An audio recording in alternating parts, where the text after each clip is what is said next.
So you've probably noticed on the Color Fidget that there are three rings of colors. There's vivid colors on the outside. The next ring is sort of muted colors.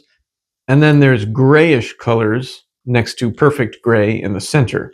In this video, you're going to learn why the colors are arranged in three rings of decreasing intensity like this, and how you can therefore use the Color Fidget to brainstorm color schemes that communicate certain moods and emotions. But first, in order to do all that, you need to learn the concept of color character. So we've already gone over hue, how red or yellow or green or blue a color is in the previous video lesson. But if you're looking at one hue, like green, you can also think about how there's all these different characters of that hue. By looking at dark versus light and chromatic versus grayish, you get this whole range of different appearances that a hue can have. And those appearances or characters can actually communicate different things. There was some really interesting research done by Ellen Divers, a designer. She found that people generally don't agree on what certain hues mean, even though the conventional wisdom is like to build your color schemes around like color symbolism. In fact, some people might think red means passionate and engaging, and other people might think it means dangerous, and other people might think it means lucky. And culture and personal experience and all these things make us actually associate different emotions with different colors sometimes. And if you're trying to figure out a color scheme that communicates a certain mood, it's hard if you're basing it just on hues. And so she actually found that if she showed people palettes that were built around certain characters, in other words, all muted colors or all vivid colors or all pale colors, that generally people agreed on what they meant. Vivid colors tend to always mean youthful, exuberant, joyous, and muted colors always tend to mean things like soft, calm, reserved.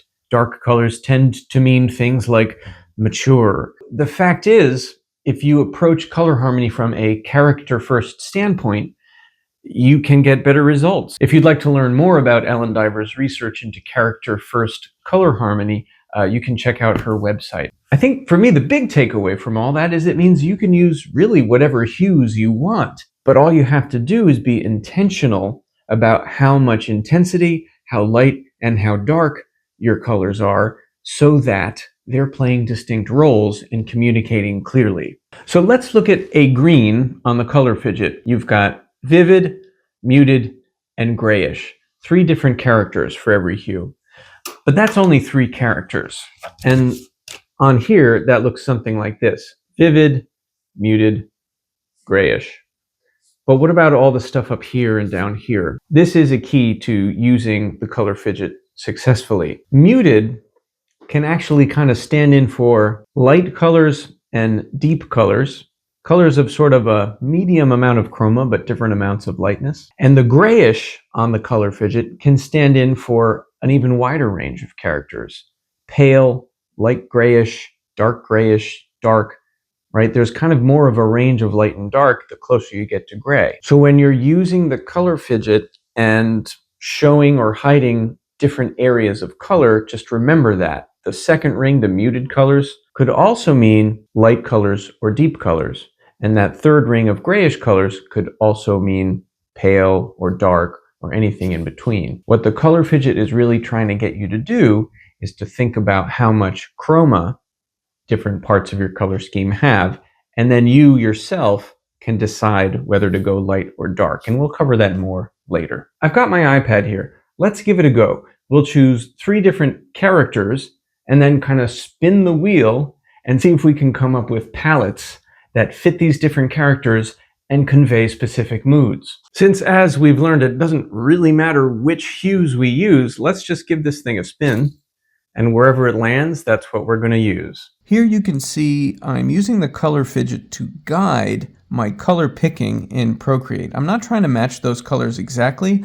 I'm just trying to define a range of colors that I can then choose from to create palettes. Okay, we're going to do peaceful, energetic, and dreamy. So peaceful, I'm probably going to want to go for an overall character that is somewhat muted. And so that means I'm actually not going to choose the vivid colors that are available to me.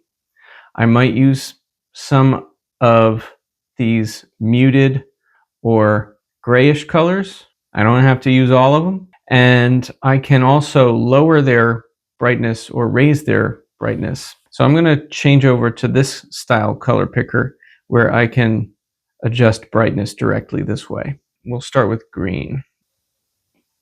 Here's a green that we can modify its brightness and its saturation, get different greens from there. Maybe I'll grab this grayish one. This one's pretty nice.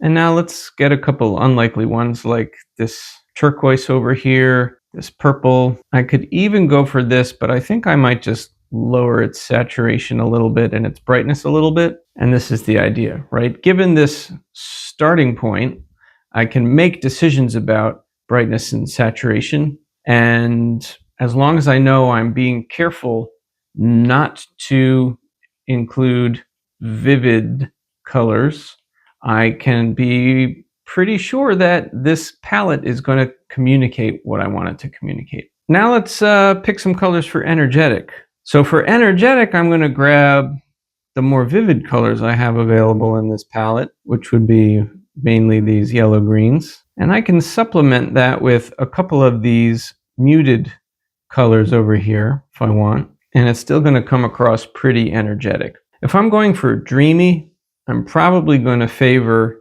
these grayish colors, but I'm also probably going to lighten things a bit. And let's just pick a few and see what we come up with and if we like it. I might just lighten some of those. So let's see. That feels a little bit better. This one I'm going to lighten too. And I don't know. I think that kind of gets the idea across. Okay, I'm happy with that. Again, the point is what's communicating this as peaceful is not which hues I have, but the fact that they are all somewhat muted. This one, it's not what hues I've chosen, it's the fact that they're vivid. And for this one, it's the fact that they're all kind of pale and grayish. Whether you're a digital artist, a painter, you work with fabric, I hope this video has inspired you to give your color fidget a spin and to understand how to choose from the colors shown in the windows. In the next video, we're going to get more in depth on those windows, so stick around.